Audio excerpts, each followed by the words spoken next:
Next week, we'll be discussing The Lord of the Rings, The Return of the King. Tom, how was your watch? I first saw this movie. This is the one of the three I know I initially saw in theaters.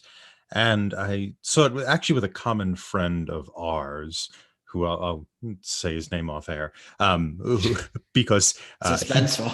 well, he didn't really like the movie very much, clearly, because he spent the whole time on his phone. This is the early days of texting, Oh and boy. the third age ended and the fourth age began during the watching of this film, and texting went into vogue. Um, I always said the second one was my favorite. I think after watching this again, and I did watch it on my computer, like a heathen or whatever people who watch movies on their computers are accused of being. I will say I think this is my favorite of the three now, which is not my opinion going in. And I'd like to explore that. I think the movie coordinates different events in different spaces really, really well. I think, like, for example, scenes of people dying or being threatened with death in those different plots all kind of happen at the same time, and it creates a real kind of continuum of ways in which this project looks at death and the fall of certain heroes and that type of thing. um, and I thought I hadn't really noticed that when I first saw it in whatever it came out, 2004, 2002, 2003. 2003. Yeah, in the theaters. I didn't notice how carefully these different scenes were coordinated, and I was really kind of taken back by it. I really loved it. Chris, how was your first watch? Well, not to sound like a broken record, but this was once again a movie that I saw in the theaters in my college years, and just like the other two, I really like it. I don't think it's my favorite, but I definitely enjoy sitting down and seeing it. I enjoy the conclusion of it. I enjoy the finality of it, and I think they ended on a really good place. And honestly, I just really like it. Like, there's not too much else to say. We've talked about these movies quite a bit, so I'm just going to end it there. KJ, what about you? What about your first impression?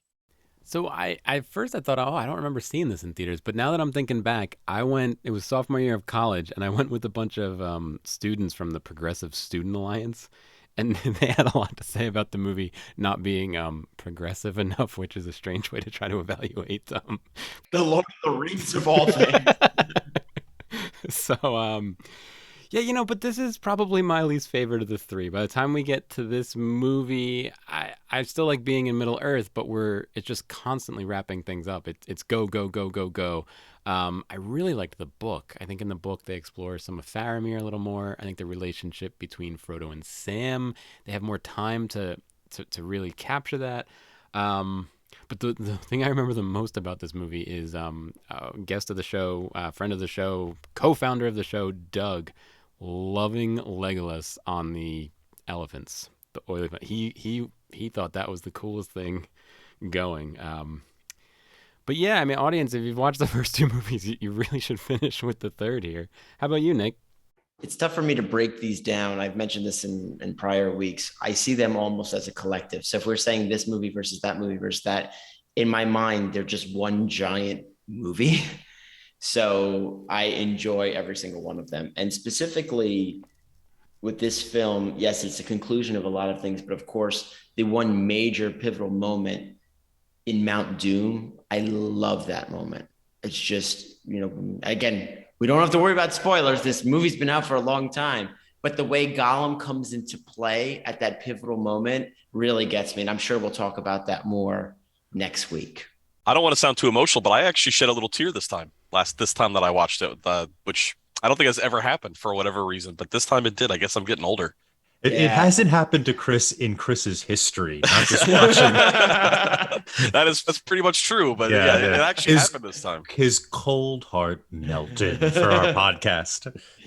The Lord of the Rings, The Return of the King is available on HBO Max at the time of this recording.